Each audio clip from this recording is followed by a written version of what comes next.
예, 저는 그 중부 노인복지관에 지금 근무하고 있습니다. 영남일보 사장님을 하셨고 또 구미대학교 사회복지학 교수를 하신 김상태 회장님이 이 신노인이라는 용어를 갖다가 대구 지역에서는 처음 썼습니다. 오늘 제가 신노인에 대한 이야기를 한번 해볼까 합니다. 예, 목차는 신노인의 개념 갈로 열고 갈로 닫고를 신으로 했습니다. 이 이유는 과연 이 신이라는 용어를 갖다가 써도 될까라는 그 저의 생각에서 그냥 갈로 열고 갈로 닫고를 갖다가 한번 해봤습니다.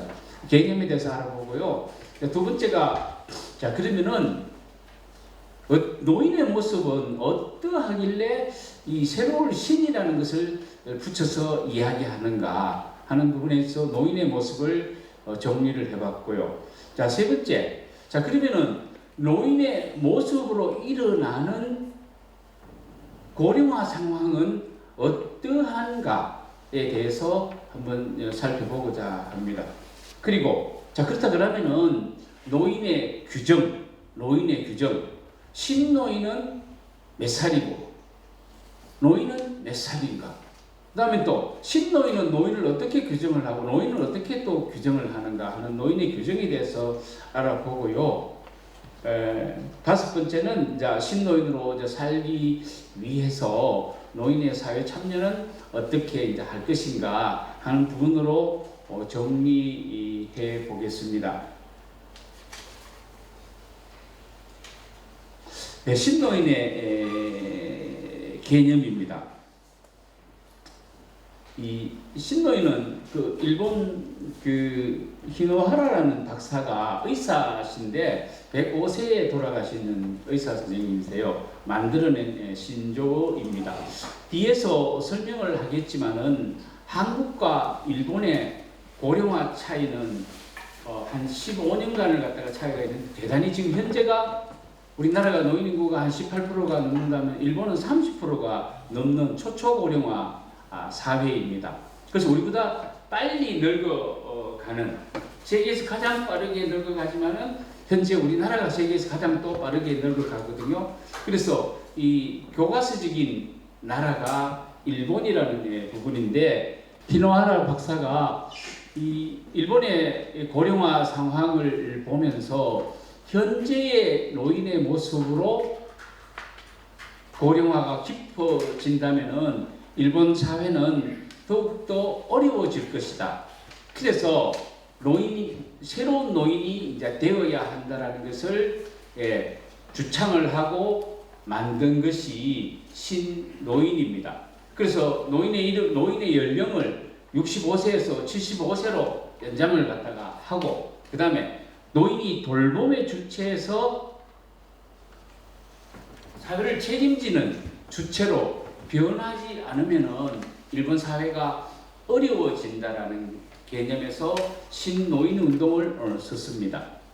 그래서 이 신노인 운동에 있어서 이제 중요한 것은 노년이 이제 되었을 때의 이 돈과 명예 이러한 것이 아니라 이제 삶의 보람이 중요하다라면서 끝까지 이 사회적 역할을 갖다가 강조를 갖다가 하신 것이죠. 자, 그렇다 그러면은 신노인 운동을 이렇게 주창을 했다라고 한다면은 이 당시에 일본 사회의 노인들이 돌봄의 대상이 많았다라는 것이죠. 삶의 보람보다도 개인의 그냥 안녕적인 부분을 크게 생각을 했다라는 것이죠. 그래서 이제 그 삶의 보람을 살아야 되고 가져야 되고 나이가 들면서 또 사회적 역할 일을 가져야 된다라는 측면에서 이제 신노인 운동이라고 썼습니다. 근데 재밌는 것은 이 다른 용어를 쓰지 않았어요. 노인의 부정적인 이미지가 있다면은 그 부정적 이미지를 새롭게만 하면은 되는 것이지 왜 노인을 굳이 이 다른 용어로 쓸 것인가 하는 부분인데 저도 공감이 가는 부분입니다. 저는 개인적으로 이 노인의 부정적인 생각을 갖다가 정면적으로 부딪혀 나가야 된다는 측면에서 뭐 신노인의 개념도 저는 동의하고요. 그다음에 우리 그 한국에서는 아까 이야기 드린 김상태 영남일보 사장님이 이제 하셨고, 또한 이제 이 신노인 운동을 가져가는 데는 유일하게 용학도서관입니다. 용학도서관에서 2년 전부터 이 신노인 운동을 갖다가 그 김상태 회장님하고 계속해서 이제 가고 있는 것이죠.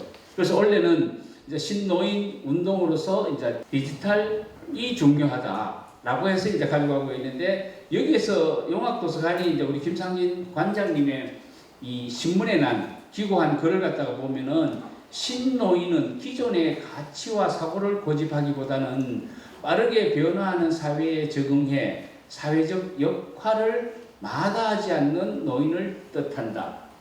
꼰대가 아닌 우리 사회의 진정한 어르신을 칭한다라고 하고 있습니다. 자, 여기에서 이제 우리가 또 눈여겨볼 수 있는 것은, 신노인은 기존의 가치와 사고를 고집한다. 자, 그러면은 기존의 사고와 가치가 이제 또 고집을 한다는 것이 어떠한 이제 의미인가를 알 수가 있겠죠. 또 며칠 전에 이제 보니까 시니어 메일 기사가 신노인에 대해서 이렇게 정의를 했습니다.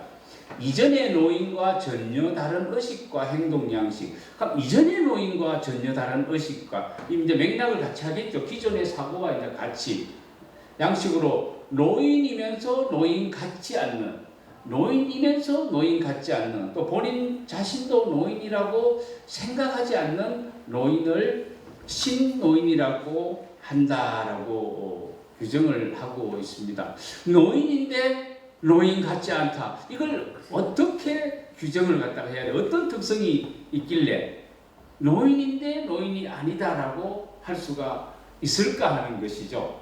그래서 이제 또 다른 어떤 또 일본에서는 이 액티브 이제 시니어라고 해서 활동적인 이제 시니어, 이 시니어라는 용어도 우리 한국에서도 이제 시니어 클럽이라고 용어를 쓰고 있습니다. 예. 노인이라고 이제 했다가 노인복지관, 뭐 법물노인복지관 이렇게 노인복지관을 쓰지 않습니까?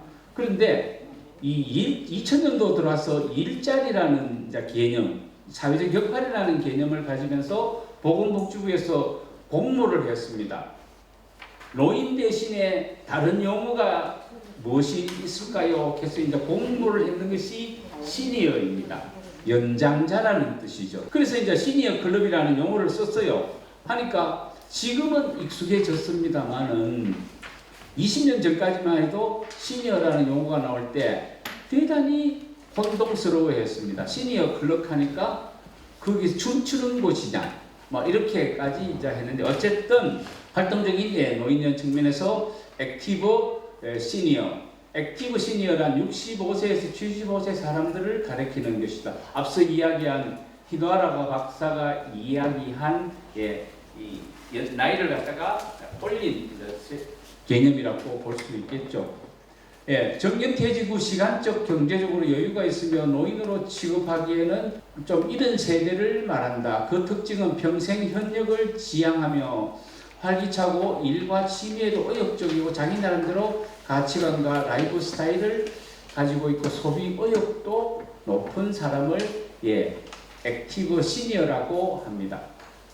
또 최근에 와서는 어느 학자가 노인을 선배 시민이라는 이름으로 또 부르기 시작을 했습니다.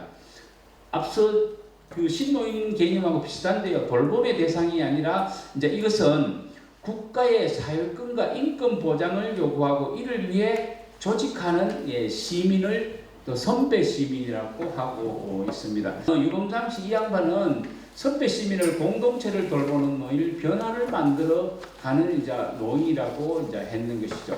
그런데 저는 아직도 이제 이 교수하고 조금은 상대적 의견을 가지고 있는 것이 늙은이에 대한 표현을 대단히 부정적으로 해놨다라는 것이죠. 노인이라고 하는 것은 그죠? 늙은 사람이지 않습니까? 이 늙는다라는 것이 이제 신체적인 부분이 이제 가장 큰데, 나이 들면은 자연스럽게 늙게 마련인데 모든 사람을 다 늙은 사람이라고 할 수가 있는데 굳이 이러한 표현으로 해서 이 노인을 부정적으로 표현할 필요가 있을까 하는 부분에 있어서 이제 제가 문제 제기를 하면 이제 하는 이야기가 조금은 더 사회적 역할을 할 수 있는 적극적인 노인으로 사람으로 분류하기 위해서 이제 이러한 용어를 썼다라고 이야기를 하고 있습니다. 자, 그러면은 모든 사람들이 다 신노인이 될 수 있을까요? 모든 사람들이 다 신노인이 되어야 하는 걸까요? 저는 그렇게 생각하지 않거든요.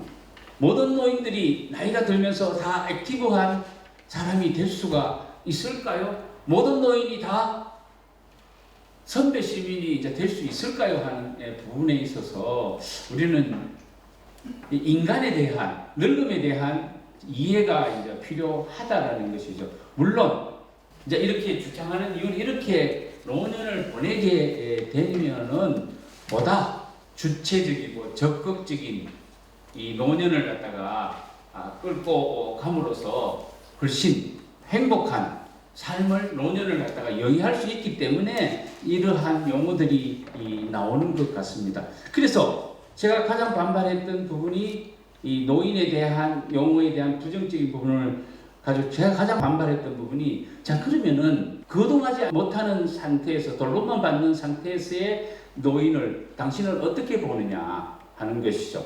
그 또한 존엄을 가지고 있는 존재란 말이에요.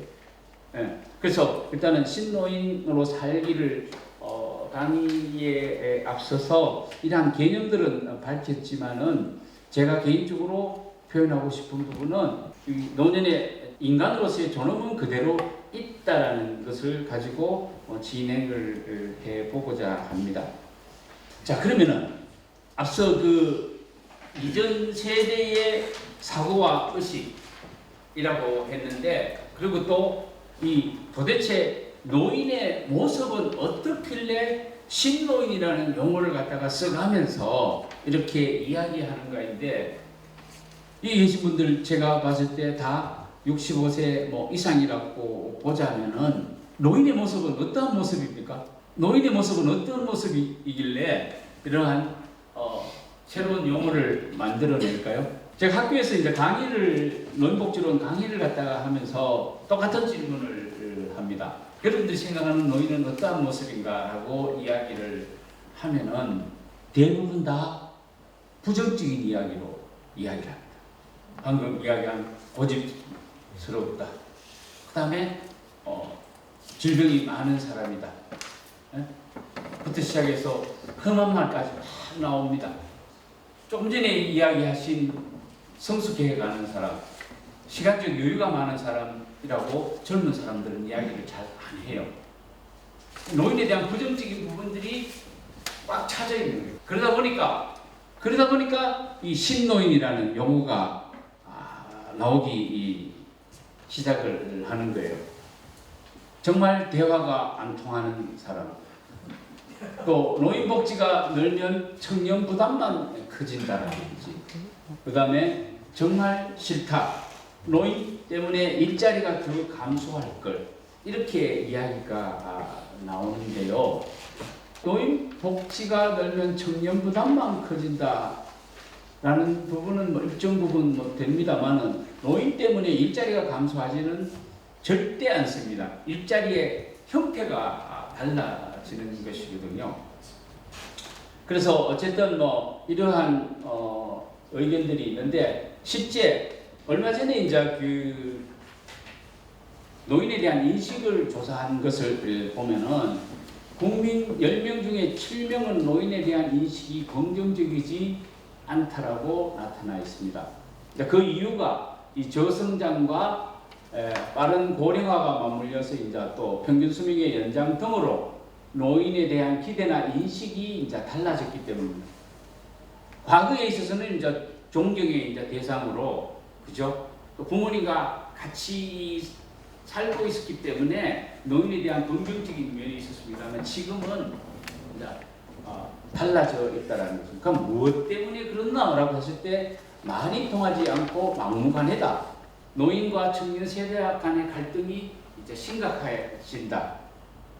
노인 스스로도 이제 또 절반가량이 노인에 대한 사회적 인식이 부정적이라고 나타나서 우리 사회에서 앞으로 노인의 이제 설 자리는 점점 부족해 가고 있다라고 이야기를 했습니다.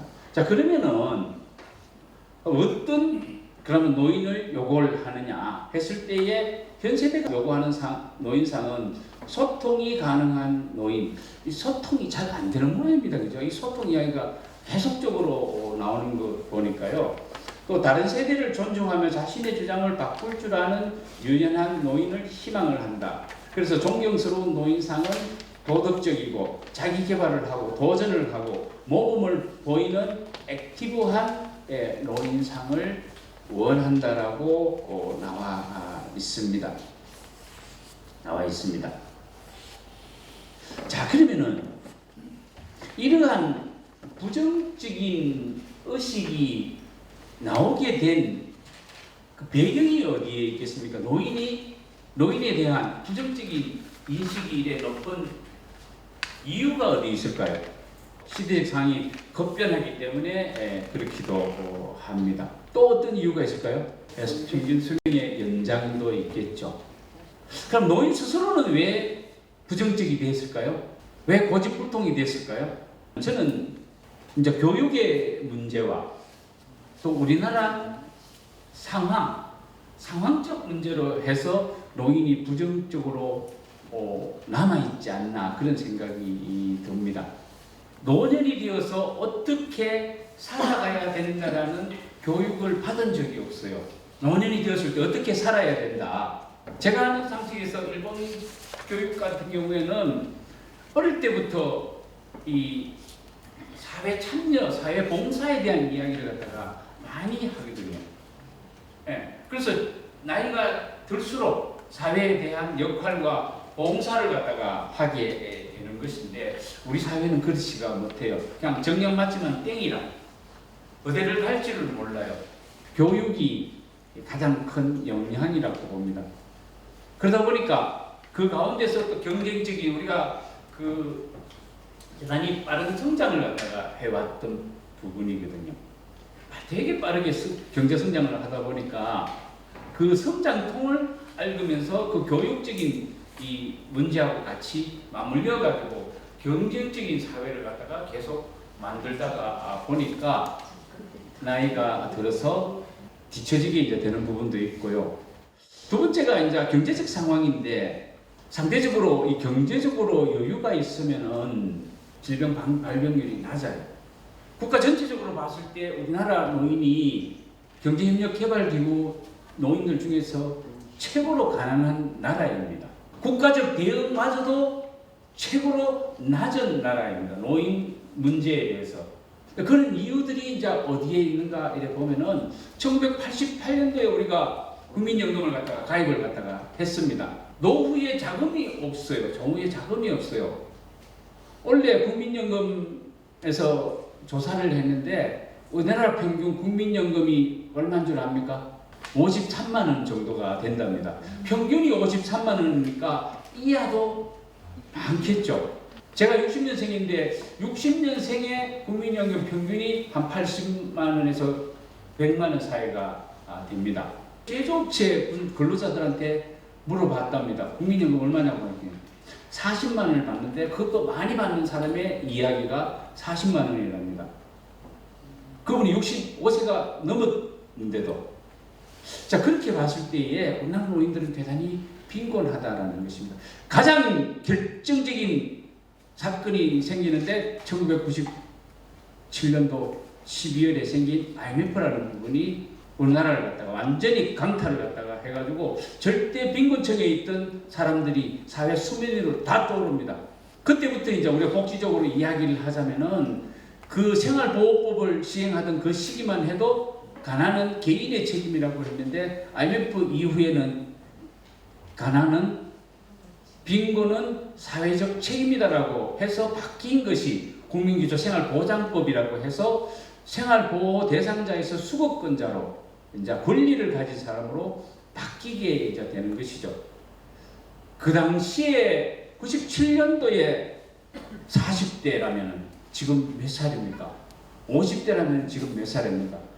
그 상태에서 이제 대출을 대고 사업을 해가지고 빚지고 하다 보니까 양가 집 다 재산 그들 내고 가족이 해체가 되어지고 막 이러면서 지금의 노인이 이제 되다 보니까 노인 빈곤 문제가 대단히 이제 심각한 것이라고 할 수가 있습니다. 빈곤하니까 자연스럽게 모든 부분에 있어서 이제 처지게 되는 거예요. 이러한 교육적인 부분, 시대에 급변하는 부분, 또 사회적 상황, 이러한 것들이 현재의 노인들을 빈곤하게 만들었고 또 부정적으로 보게 만드는 것이죠. 자식한테조차도 부정적이고 또 사회적으로도 부정적으로 비치게 이제 되는 것이죠. 이러한 것들이 다 개인의 책임이라기보다도 사회적 책임이라면은 반성해야 될 사람들이 정치하는 사람이고 즉 고위공직자들이 반성을 갖다가 해야 됩니다. 반성을 하고도 남아야 되는데 그렇지 못하고 계속 그러한 행정과 정치는 지금까지도 이어지고 있는 것이 노인의 부정적인 인식을 더욱더 부추기게 되는 것이라고 봅니다. 사회적 역할을 갖다가 할 수 있도록 하고 어떻게 하면은 이 용학도서관처럼 노년에 어떻게 살아갈 것인가 하는 이 성찰할 수 있는 그러한 노년을 갖다가 보낼 수 있는 이제 교육이라든지 인식 계몽이라든지 이러한 것들이 있어야 되지 않은데 무조건 뒷방늙은이 취급을 하다 보니까 어떻게 됩니까? 그들이 요구하는 건 뭡니까? 돈 더 내놔라. 뭐 시원하게 해라. 덥게 해라. 편안하게 해라. 그렇게 요구할 수밖에 없는 거예요. 그 방법 말고는 할 수 있는 이야기가 없거든요. 그러다 보니까 이러한 사회적으로 노인에 대한 부정적 인식이 강하다라는 것이고요. 두 번째가 이 노인에 대한 늙음에 대한 이해가 청년 세대들이 부족하지 않나 하는 것도 지적할 수가 있습니다. 누구나 다 늙어가거든요. 그렇다 그러면 이제 그러한 점에 대해서 이해가 필요하다라는 것을 말씀을 드립니다. 노인 하는데 노인은 몇 살부터입니까?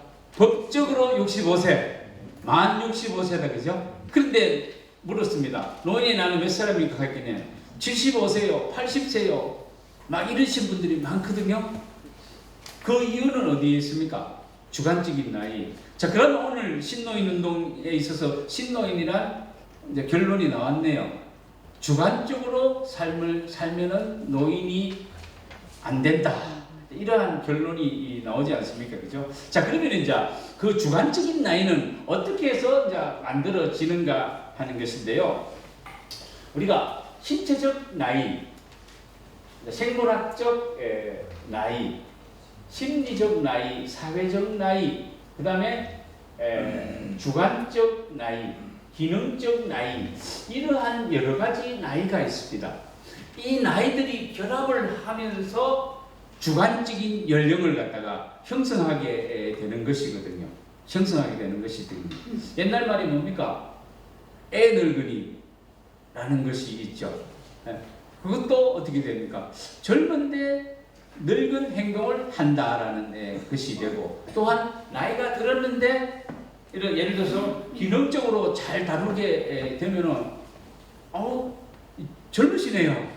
뭐 이렇게 표현을 갖다가 한다라는 것이죠. 그래서 사람마다 이 나이를, 노인의 나이를 이야기할 때 다르게 이야기하는 부분들은 이러한 여러 가지의 이제 나이들이 합쳐져서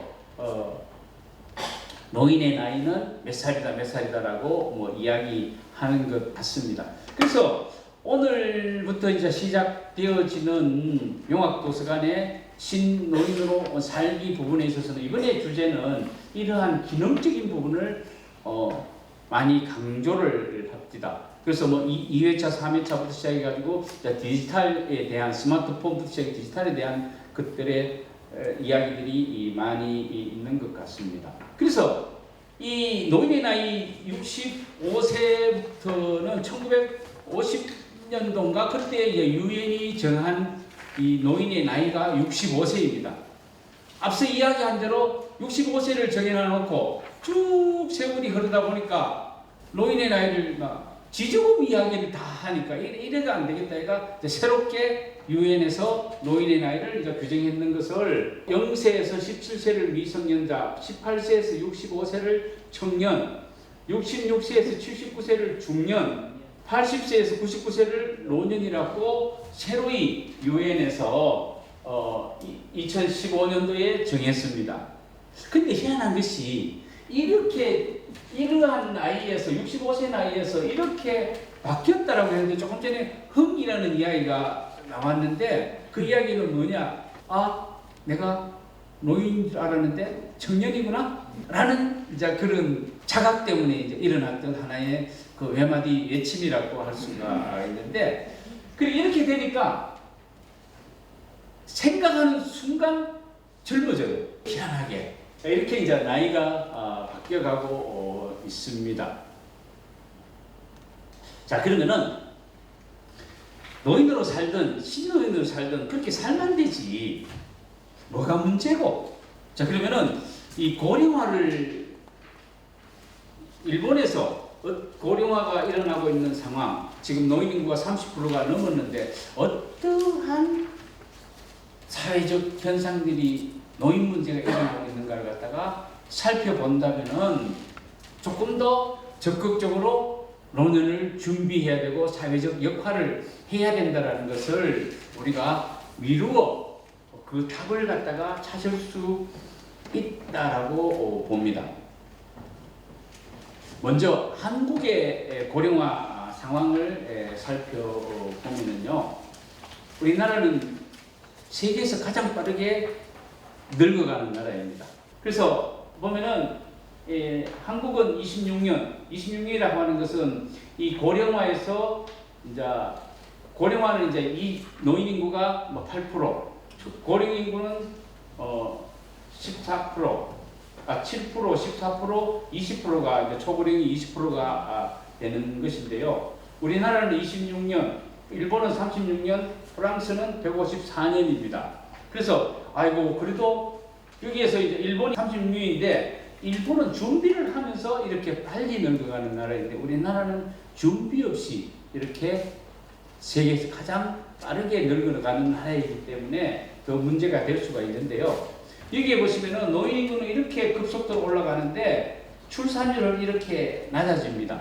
저희들이 태어날 때만 해도 가족들이 보통 대여섯 명은 됐습니다. 근데 지금은 몇 명입니까? 0.7명, 뭐 서울 같은 경우는 0.65명 막 쭉 내려가고 있죠. 그런데 더 중요한 건 현실적으로 이러한 간격이 있지 않습니까? 이때는 이 노동 인구가 많았다라는 것이에요. 근데 여기 와서 노동 인구가 없다 보니까 어떻게 됩니까?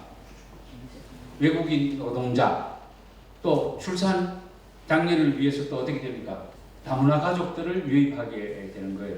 그러다 보니까 또 어떻게 됩니까? 다문화 가족에 대한 또 갈등들이 일어나고 여러 가지로 사회적 또 문제가 일어나게 되는 것이죠.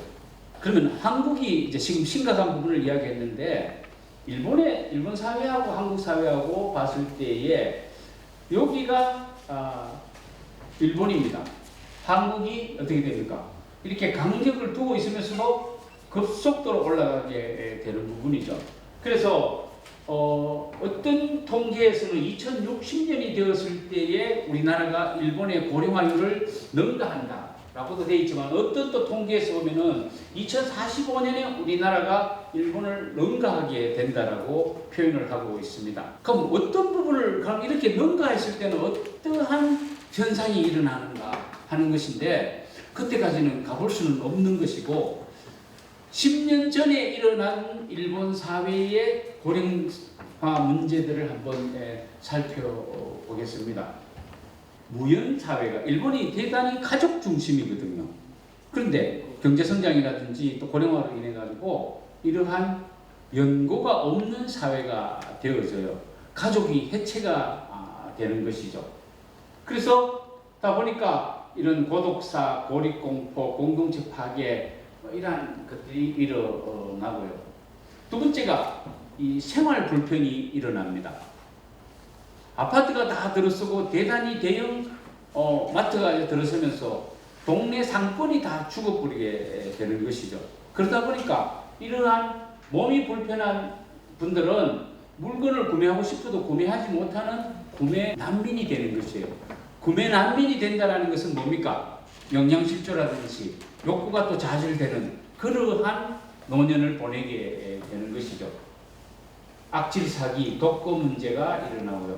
목돈 압박이 일어납니다. 장례 비용, 간병 비용 이러한 죽어도 죽을 수 없는 그러한 간병비, 장례 비용이 이제 고가로 치닫는다라는 것이죠. 그 다음에 이제 노후 자금이라든지 연금 불안이라든지 고용 불안이라든지 이런 걸로 인해 가지고 일본 사회가 이제 폐쇄감이 높다라는 것인데요. 한번 살펴보면은요. 좀 심각하게 떠오르는 것들만 이제 잡아놨는데요. 초노노 간병 시대가 온다라는 것이죠. 5명 중에 1명이 치매입니다. 실제로 이제 통계에 의해서 이제 그렇게 가는 것이죠. 근데 여기에서 노노 간병이면은 뭡니까? 노인을 돌보는 것이잖아요. 초노노 간병은 뭘까요? 자식이 개입이 돼요. 자식이 부모를 봉양하고 그것도 할아버지 세대에 또 부모를 또 봉양해야 되는 그러한 사회가 오는 것이죠. 네.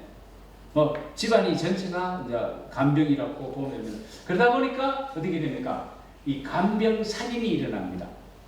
그래서 여기 보시면은 2010년 이후 6년간 일어난 가족 간의 살인 사건을 재조사한 결과 간병 살인이 2주에 한 건꼴로 올라온다라는 것이죠. 그 다음에 이 자발적으로 감옥에 가는 노인들이 늘어난다는 겁니다. 자발적으로 왜 노인들이 감옥에 갈까요? 고독한 문제가 가장 크다라는 것이죠. 일단 교도소 가면은 친구가 있다라는 것이죠. 어떠한 인연이든 간에 친구가 있다라는 것이고, 두 번째가 삼시세끼를 제때 먹여준다라는 것이죠. 그러다 보니까 이러한 범죄 노인을 돌보는 사회적 비용이 연간 한 4천만 원이 되는 거예요. 억수로 많아지는 거예요. 되도록이면 막 감옥에 들어오지 마세요. 감옥에 들어오지 마세요. 이렇게 하는 직업인데 주로 좀도둑의 성격들을 가지고 있습니다. 그런데요, 그 다음에 이제 고독사와 가족 해체, 무연사회라고 이야기를 했지 않습니까? 무연사회. 네, 경제적인 어려움이 있었지 않습니까? 네, 있었기 때문에 이제 가족 해체가 일어나고 홀로 된 이제 노인들은 어디로 들어가는가 하면은 빈집으로 들어갑니다. 일본의 전국 토의 한 10%가 빈집인데 일본 여행을 여러분들이 가다 보시면은 빈집들을 갖다가 자주 보게 될 것입니다. 그 빈집으로 들어가서 장례 비용이 비싸니까 돌봐줄 가족이 없으니까 이제 빈집으로 들어가게 되는 것이죠. 그런데 그리고 이제 또 급기야는 이 노후 파산이 일어납니다. 노후소득 보장 체계라는 것이 3층 구조를 가지고 있는데요. 제일 밑에가 공적연금입니다. 국민연금이라든지 특수연금이라든지 공적연금이 있고, 그 다음에 이제 퇴직연금, 그 다음에 이제 개인연금, 이 피라미드형의 3층 구조가 노후 소득을 가지게 되는데, 그러한 부분을 탄탄하게 가져가면서 후반기 때 큰 질병을 앓게 되면 뭘 하나를 목돈을 깨트려야 돼요. 깨트리다 보니까 생활의 어려움들을 이제 가지게 되는 것이죠. 그런데 지금 이렇게 이야기하는 것이요, 일본 이야기가 아닙니다. 일본 이야기가 아니고 우리나라 TV라든지 신문에 나오는 이야기예요. 우리하고 일본하고 15년의 간격을 가지고 있다라고 해가지고 15년 후에 이것이 이러한 현상이 나타나는 것이 아니라 쭉 같이 가면서 그러한 결정체를 한 15년 있다가 나타난다라는 것이 되거든요. 이처럼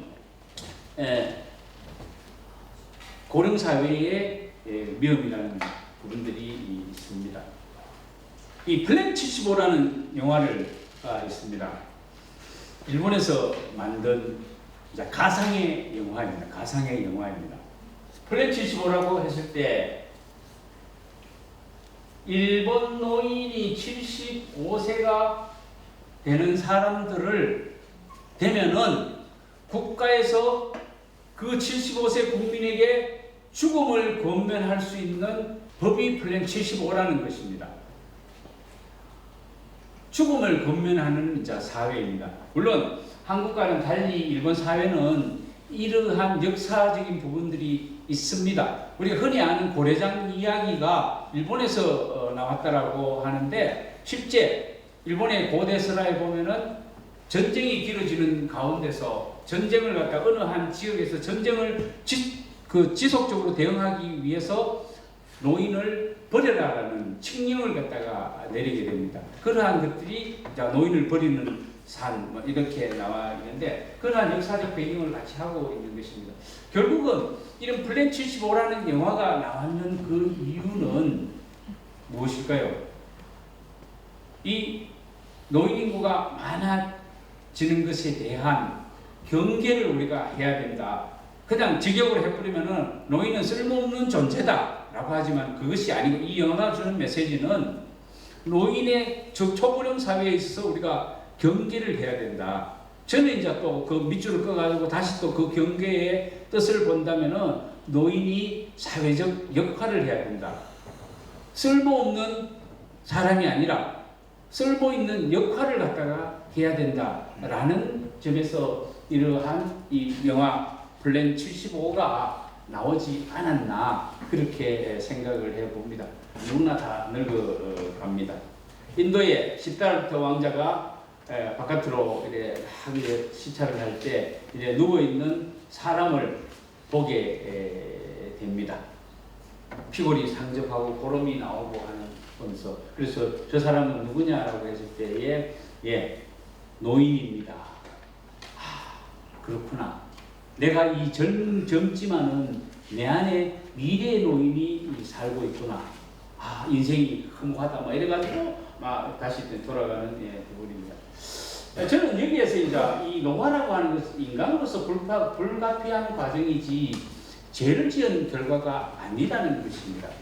그러한 측면에서 내가 늙어가는 것, 몸에 도세해지는 것, 또아해지는 것에 대한 내 스스로, 노인 스스로가 부정적인 생각을 가질 이유는 없다라는 것입니다. 누구나 다 늙어가기 때문이죠. 자, 그러면은 누가 노인이고 누가 노인이 이제 아닌가 하는 부분에 있어서 소노 아야코라는 그 일본의 문학가가 있는데요. 이 노인을 규정하는 것은 누구나 다 늙어가는 건 맞지만, 그렇지만은 노인이라고 했을 때 베풀지 않고 받는 것을 요구하게 된 사람, 받는 것에 익숙해진 사람이 나이와 관계없이 노인이다라고 하고 있습니다. 앞서 노인에 대한 이제 부정적인 의식이 많은데, 그 부정적인 의식은 무엇인가 하면은 베풀지 않고 받는 것을 요구를 많이 하는 노인의 이미지가 사회적으로 비춰지기 때문에 노인에 대한 부정적인 생각이 저는 있었다고 봅니다. 저는 이 부분에 대해서 대단히 이제 공감을 합니다.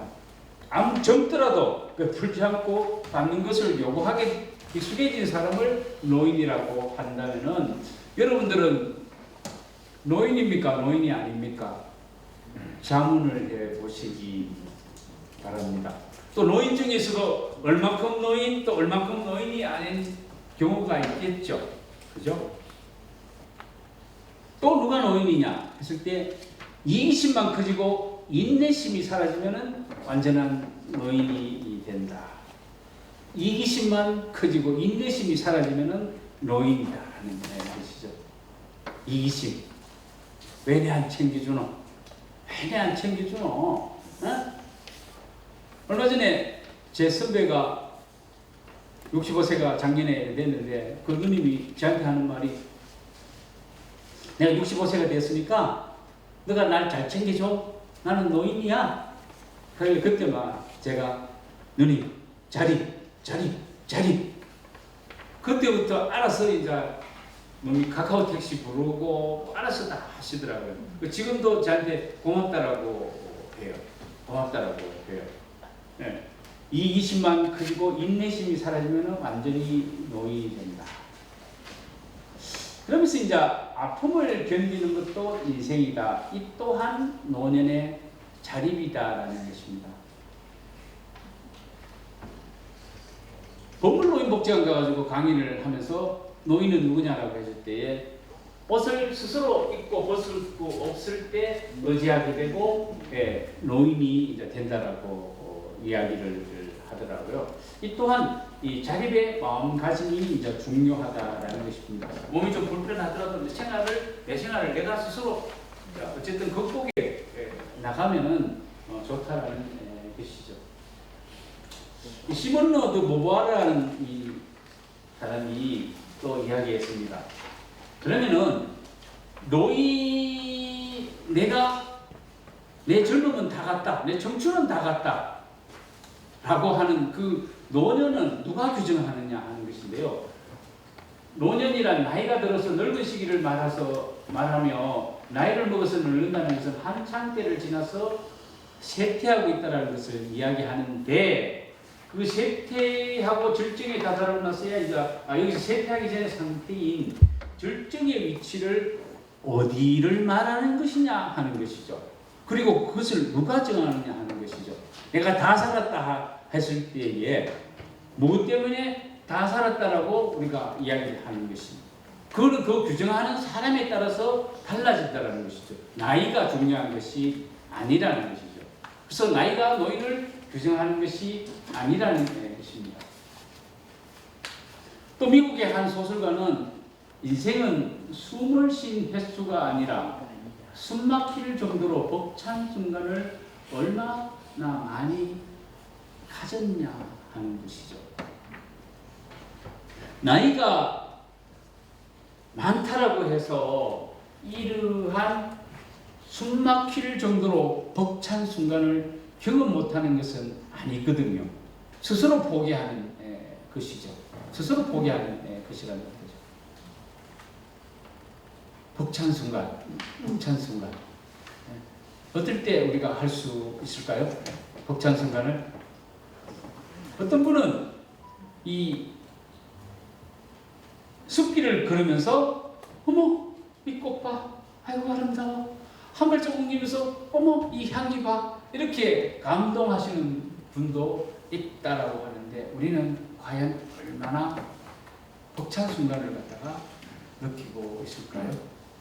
가장 행복했을 때를 이야기하러 하면은 딸내미 시집 보냈을 때, 아이 손주가 나왔을 때, 이러한 크게 집을 장만했을 때 이렇게 이제 표현을 갖다 할 수가 있겠지만은 내 개인적으로 삶을 살아가면서 노년의 삶을 살아가면서 얼마큼 벅찬 순간을 경험하는가 하는 것이죠. 죽을 때까지 벅찬 순간을 경험한다면은 얼마나 행복한 삶이 이제 될 것인가 하는 것이죠. 그래서 진정한 부자라고 하는 것은 돈이 많은 사람이 부자가 아니라 감동을 많이 하는 사람이다.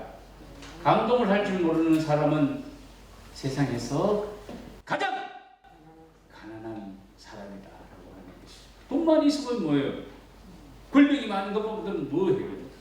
스스로 행복하지 못한다면은 무용지물이 이제 되는 것이죠. 노년에 있어서 이러한 또 감동은 대단히 또 의미가 있다라는 것입니다. 그래서 저희 복지관에 이러한 표가 붙어 있어요. 이 시가 아니었어요. 그래서 제가 좀 고쳤는 건데 지나간 청춘만 꽃인 줄 알았는데 지금도 꽃이더라. 올라갈 때 못 본 그 꽃 내려올 때 보았네. 내가 돈 벌기 위해서 열심히 살기 위해서 보지 못한 그 꽃을, 그 아름다운 꽃을, 행복한 꽃을, 기쁨의 꽃을 나이 들어서 내려올 때 보았다는 거예요. 앞서 앞에 분이 이야기하셨는데 노인이 되었을 때 좋은 점이 무엇이냐 했을 때 여유라는 것이죠. 천지빛깔이 지가이다.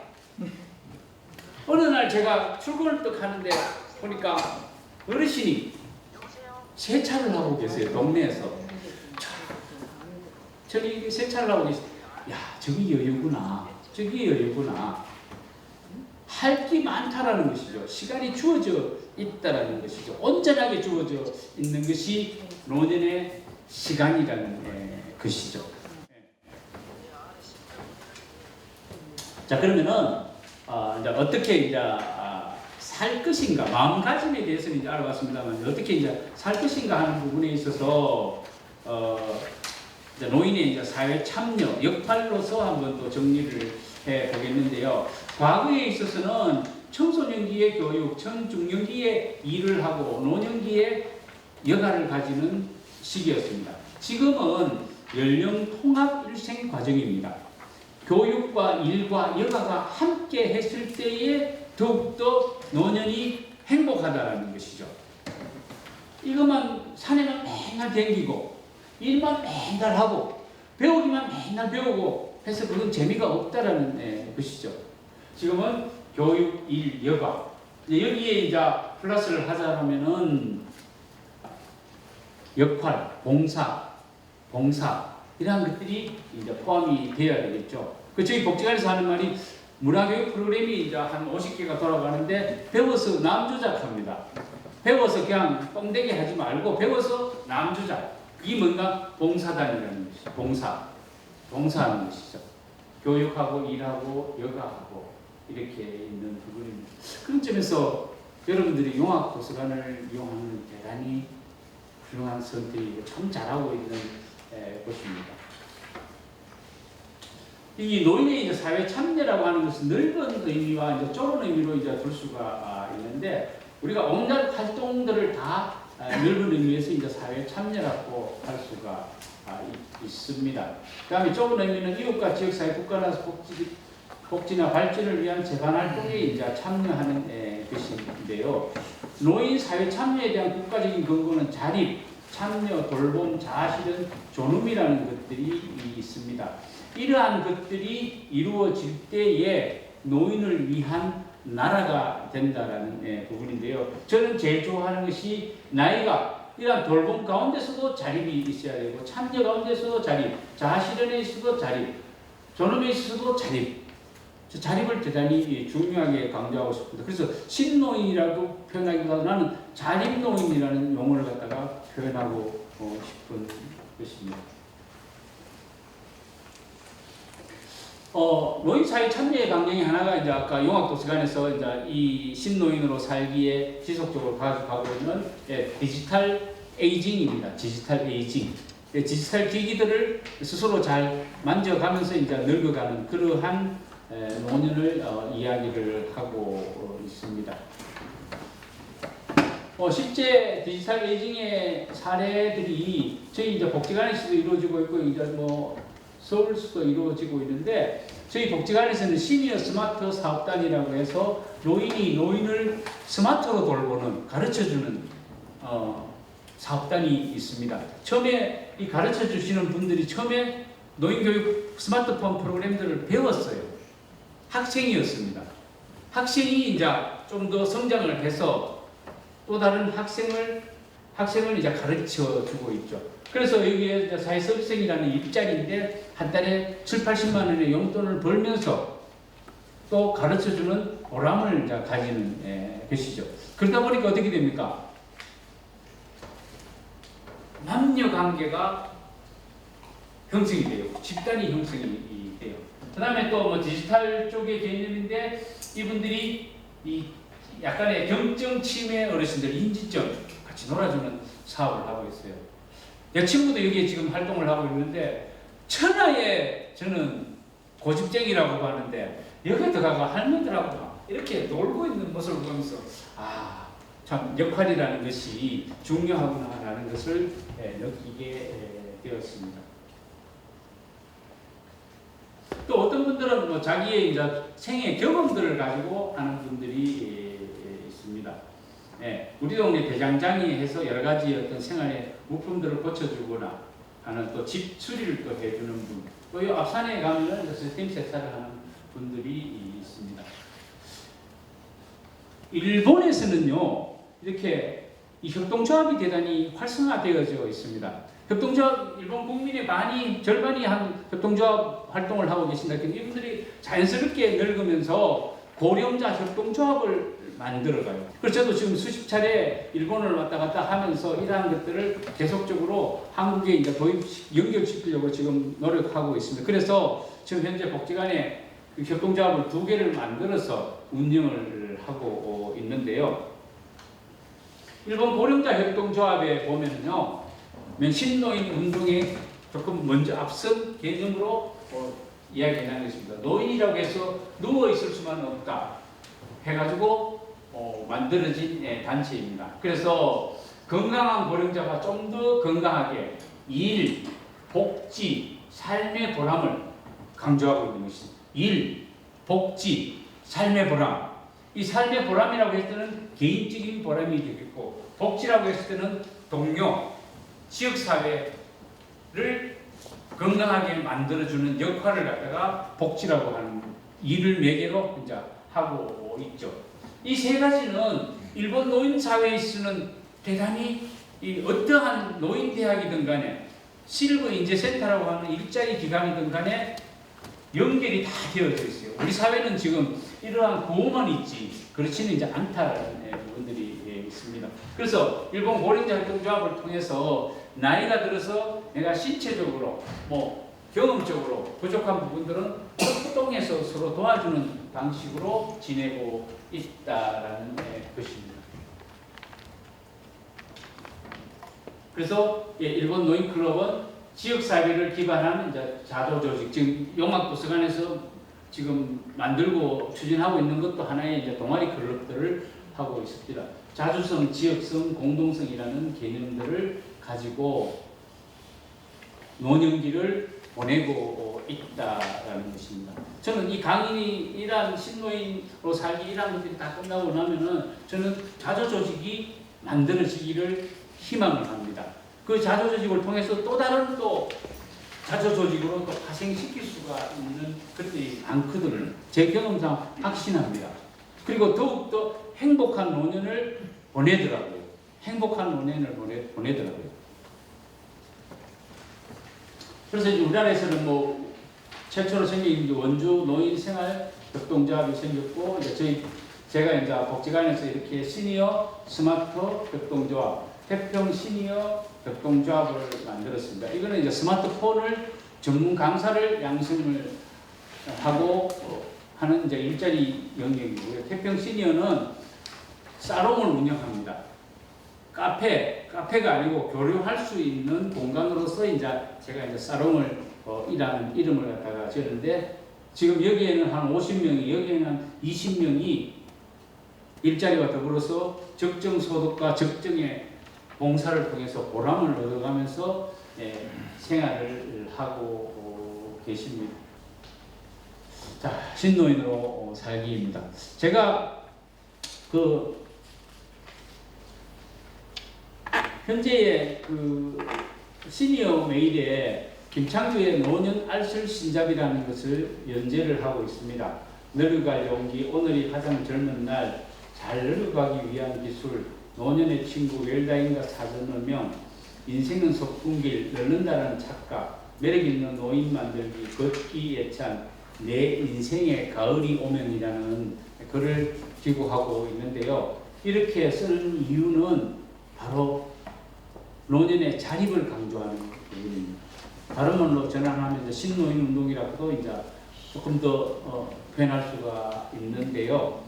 제가 10월달이 되면 항상 매일신문이나 영남일보에 기고를 해요. 노인의 날에 노인을 생각하지 않는 이 지역사회에 대한 질타를 제가 계속 하고는 있어요. 그래서 방송이라든지 이런 것들을 통해서 그러다가 시니어 메일이 나왔길래 그럼 이걸 통해서 약간의 부족하지만은 이제 개봉을 하자 해가지고 이제 연재를 계속 하고 있습니다.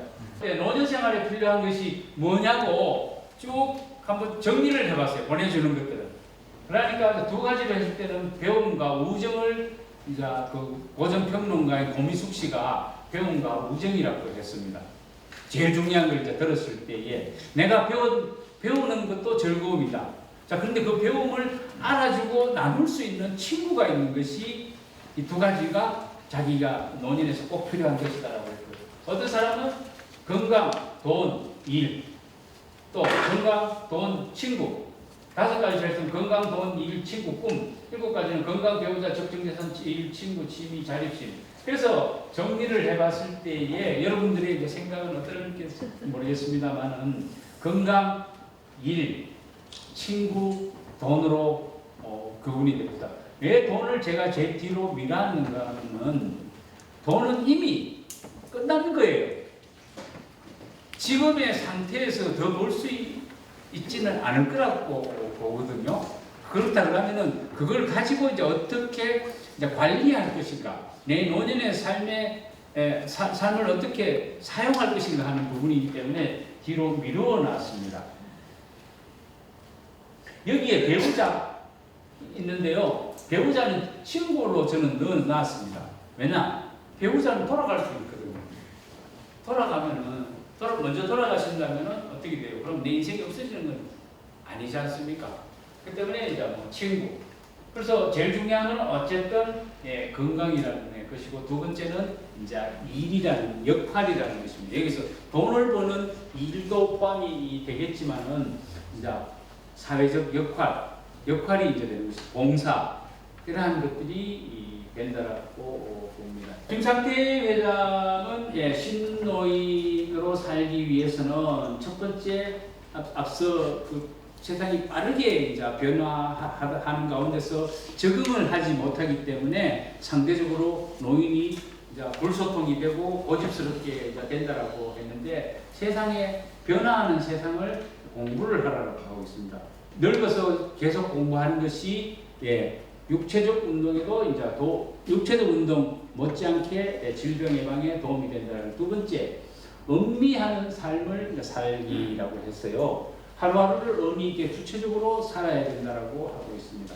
셋째는 역할적인 부분이죠. 쓸모있는 삶 되기, 쓸모있는 노인이 되기 위해서는 일, 자원봉사를 하거나 집안일을 도우며 사는 것이다 하는 것이죠.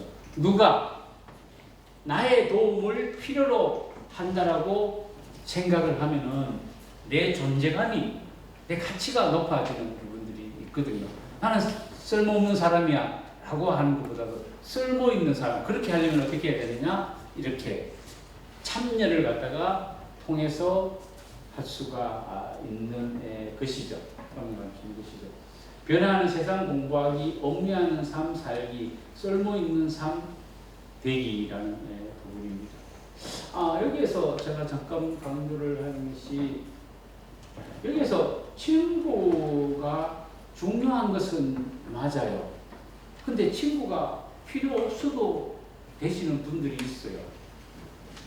자기 혼자 즐겁게 살 수 있는 방법이 있다면은 그 책을 읽거나 음악을 하거나 이렇게 하는 것도 하나의 이제 친구가 되거든요.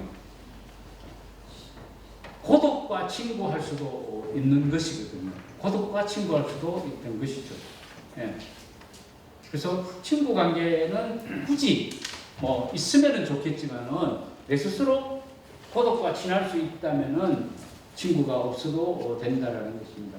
그리고 또 친구 관계가 다 정리가 되지 않습니까? 다 젊은 시절에 친구들이 다 정리가 되잖아요. 지금은 한 동네 살면서 서립받고 싶고 가가지고 소주 한잔 하거나 취미생활 같이 할 수 있는 친구가 이제 친구로 재편이 되어져 있거든요. 이제 히노하라 박사라고 신노인 운동을 주창하신 분이, 이분도 이제 또 비슷한 이야기를 하고 있습니다. 한 번뿐인 인생에서 가장 중요한 것은 돈과 명예가 아니라 삶의 보람을 느끼고 사는 것.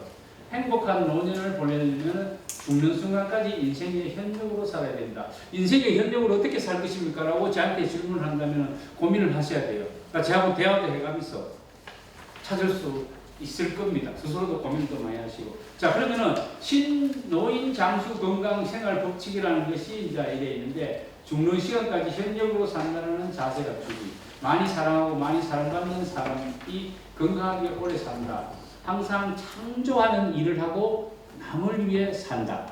살기 어려운 것은 어느 세상이나 똑같다고 생각하자. 인생은 온갖 사고로 가득 차 있으니까 왜만 불행하다라고 나만 왜 이래라고 생각하지 말자. 남이 쉽게 방문할 수 있는 집에서 활발한 교제를 하자. 이제 근거리에서 이제 사람을 사귀자라는 뜻이죠. 젊은 사람들의 관심사도 귀를 기울이자. 항상 걷는 습관을 지니고 몸을 쉴 새 없이 움직이자. 요새 막 맨발 걷기가 열풍입니다. 그죠? 예. 맨발 걷고 나면 턱토약이 뭔가 하면 막 잠이 그렇게 잘 와요. 잠을 푹 자고 일어난 날은 분명히 그날은 맨발 걷기 하는 날이에요. 맨발 걷기가 그만큼 효능이 있다고 합니다. 대신에 이제 파상풍이라든지 이러한 것들을 조심해야 되기 때문에 상처가 있는 분들은 뭐 주사를 맞거나 또 양말을 신고 하는 것도 이제 좋겠죠. 항상 노년의 건강 최대의 적은 낙상과 골절이다 해가지고 이분이 진짜 잘 넘어지는 연습을 갖다가 이분이 또 가르쳤어요. 잘 가르쳤어요. 몸에 좋은 심호흡과 복식호흡을 하자라고 해요. 이분은 잘 때에 베개를 배에다가 이렇게 받치고 이렇게 자면은 복식호흡을 갖다가 이렇게 한다라고 합니다. 그 다음에 웃음으로 얼굴에 주름을 늘리자. 재미는 고통을 잊는 가장 좋은 방법이라고 합니다. 모친이 아프시거든요. 막 자골, 막 이제 골반도 틀리고. 그런데 일주일에 한 번씩 동네 노래교실에 가요. 그런데 그 선생님이 저한테 영상을 하나 보내왔어요. 우리 모친이 일어서가지고 막 춤추는 모습을 막 보내왔더라고요. 고통을 잊어버립니다. 재미가 있기 때문에, 재미있는 삶을 이제 보내야 된다는 것이죠. 그 다음에 환자의 말에 귀를 기울인 의사를 찾는다. 또 의사를 너무 지나치게 믿지 마라 하고 이야기를 하고 있습니다. 그래서 어떤 사람은 아무렇게나 사는 40살보다도 일하는 70살의 노인이 더 명랑하고 희망이 있다라고 했습니다. 중년이 되면 지켜야 할 행복 10계명, 노년이 되었을 때에 지켜야 할 행복 10계명이 있습니다. 1. 일일이 따지지 말고 2. 이 말 저 말 여기서 옮기 이제 신노인이 되는 방법입니다. 3. 삼삼오오 모여서 식사하고 4. 사생결단하지 말고 5. 오기 부리지 말고 6. 육체적 스킨십 자주 하고 7. 70%면 만족하고 8. 팔팔하게 살고 9. 구질구질한 것은 정리하고 10%는 남을 위해 살자. 100%라는 것이죠. 내가 가지고 있는 연금 받는 것의 10%를 친구와 이웃을 위해서 쓰면은 정말로 인기 짱입니다. 특수연금 300만 원다 치면은 10% 30만 원만 써도 대접받습니다. 그죠? 한 달에 한 번씩이든 그 30만 원을 나누어서 쓰든 간에. 예. 그 다음에 신노인 10계명, 자식에게 올인하지 마라. 두 번째, 며느리를 잘 모셔야 집안이 화목하다. 세 번째가 돈은 무덤까지 가지고 가야 한다. 이거는 이제 무엇인가 하면 자식들한테 너무 나눠주지 말라는 것이죠. 내 쓸 돈을 가지고 있어야 된다는 것을 이야기합니다. 돈보다 건강이 먼저다. 젊게 살려면 젊은이를 따라해라. 미워도 내 사람이 제일 뒤돌아보지 말고 남은 날들을 즐겁게 보내라. 오늘이 가장 젊은 날이라는 것이죠. 오늘 하루가 작은 것을 크게 기뻐하고 오늘 하루가 감사한 일생이 감사하다. 자기가 믿는 종교와 잘 거래를 하라라고 하고 있습니다. 그래서 백세 철학자 김영석 교수는 삶의 보람은 도움을 주는 것에서 이제 찾는 것이다. 사람은 성장이 행복이다. 일이 건강이고 오래 살기를 바라기보다는 오래 일하기를 바라고 그렇게 하고 있습니다. 그래서 사람은 성장하는 동안 늙지 않는다. 사회 참여를 통해 삶의 공간을 넓히면서 노인의 사고, 질병, 가난, 빈곤, 그 다음에 외로움, 무의, 이긴데 여기에서 삶의 공간을 넓힌다는 것은 무엇인가 하면은 집에서 바깥으로 나오는 것이 삶의 공간을 넓히는 것이고, 그죠? 집에서 용학도서 오는 것도 삶의 공간을 넓히는 것이고, 노인복지관 가는 것도 삶의 공간을 넓히는 것이고, 내가 자원봉사하는 것도 삶의 공간을 넓히는 것이고, 내가 취미생활을 하는 것도 삶의 공간을 넓히는 것이라는 것이죠. 그렇게 되면, 그렇게 함으로써 노년에 4가지 괴로움을 우리가 극복할 수 있다라는 것입니다. 이 소노 아야코라는 분이 그 노인이 되지 않는 법이라는 책이 있습니다. 아주 작은 책인데요. 여기에서 이제 노인이 되지 않는 법은 첫 번째 자립이라는 것입니다. 이 자립이 제일 중요합니다. 어떠한 내 생활에 있어서 모든 것을 내 스스로가 처리한다라는 그 자립 의지가 대단히 중요합니다. 남성분들 옷을 다 부인이 골라주는 옷을 갖다가 입는다라고 하는데 옷도 내 스스로 골라 입는 그것도 하나의 자립입니다. 내가 직접 하고 타인의 친절을 기대하지 말고 그 친절을 받았으면은 대가를 분명하게 지불을 한다는 것입니다. 정신적인 것도 옷차림만큼 중요하다. 죽을 때까지 일하고 놀고 배워야 하고, 또한 역할적인 부분에 있어서 젊은 사람들이 낯설 땅을 내 일을 통해서 만들어줘야 된다는 것입니다. 요리, 청소, 세탁은 반드시 직접 한다. 치사기라고 합니다. 우리 어릴 때 자취를 갖다가 했습니다. 어쨌든 나이가 들어서 남성분들은 또 물불을 가리지 않고 그걸 잘 해야 된답니다. 요리도 하고, 관계, 주변 사람들의 관계를 해나간다. 돈으로 이득 보겠다라는 욕심을 버리니까 이미 이제 정해져 있다라는 것입니다. 본수 있는 생활에 맞는 집을 가진다. 관음상제를 간단하게 실리적으로 한다. 이제 제사가 많이 축소가 되어졌죠. 그 다음에 고독을 견디는 것, 고독에서 나를 발견하는 혼자 노는 습관을 기른다. 푸념은 사람을 떠나게 한다. 푸념은 친구를 떠나게 한다라는 것이죠. 푸념, 늙음, 질병, 죽음. 이기심만 커지고 인내심이 사라지면 완전 노인이 된다. 질병도 인생의 일부로 생각한다라는 것입니다. 끝으로 아무리 나이가 들더라도 또 나이가 들면서 질병이 있어서 내가 몸이 불편하다 할지라도 변함없이 인간으로서 품위를 가진 존엄한 인간이라는 것이죠. 나는 존엄하다라는 것이죠. 내가 숨을 거두는 그날까지 나는 존엄하다. 태어난 이 생명이 존엄하다. 그렇기 때문에 그 자립심을, 존엄함을 갖다가 잃어서는 안 된다라는 것입니다. 안 된다라는 것입니다. 그래서 노인을 누가 규정을 하느냐? 나이가 어떻든 간에 노인이라는 것을 누가 규정하느냐? 인생의 절정을 누가 규정을 하느냐? 하는 것은 스스로라는 것입니다. 그 스스로라고 하는 것은 무엇이냐? 바로 나는 존엄한 인간이라는 측면에서 우리가 변화하는 이 세상에 다 따라갈 필요가 없어요. 비슷할 못해도 돼요. 그렇지만은 주체적인 인간으로서 살아가는 그러한 노년이 되었으면 하는 바람에서 오늘 첫 시간 신노인으로 살기 강의를 마치고 있습니다.